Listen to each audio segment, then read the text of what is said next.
Urdu fun TV के मोअज़्ज़ज़ ख़वातीन व हज़रात अस्सलाम वालेकुम।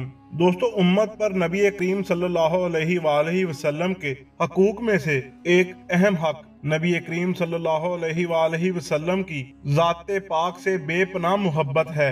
और ऐसी मोहब्बत मतलूब है जो मालो दौलत औलाद बल्कि खुद अपनी जान से भी बढ़कर हो। आदमी उस वक़्त तक कामिल मोमिन नहीं हो सकता जब तक नबी करीम सल्लल्लाहु अलैहि वसल्लम की जात हर चीज से बढ़कर महबूब ना बन जाए। हम लोग मोहब्बत के दावे तो करते हैं मगर नबी करीम सल्लल्लाहु अलैहि वसल्लम की मोहब्बत की हकीकत से महरूम हैं। सैयदुल अंबिया से हकीकी मोहब्बत होती क्या है, आइए आज हम आपको बताते हैं। अरब मीडिया की तरफ से एक वीडियो सामने आई है। ये वीडियो एक छोटे से बच्चे की है जिसने सैयदुल अंबिया के बारे में अपनी किताब में पढ़ा है, जो आपके अखलाक और अक़दार को जानकर आपसे मोहब्बत करने लगा है।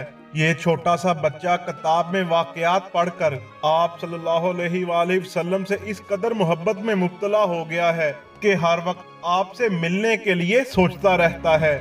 मगर जैसे ही उसको पता चला कि आप सल्लल्लाहु अलैहि वसल्लम अब इस दुनिया में नहीं रहे तो वो ज़ारो कितार रोने लगता है। आप सल्लल्लाहु अलैहि वसल्लम की जुदाई में ये रोता अरबी बच्चा सारी दुनिया को रुला गया और बता गया कि मोहब्बत रसूल सल्लल्लाहु अलैहि वसल्लम होती क्या है। प्यारे दोस्तों, आप भी इस वीडियो को मुलाहिजा फरमाएं।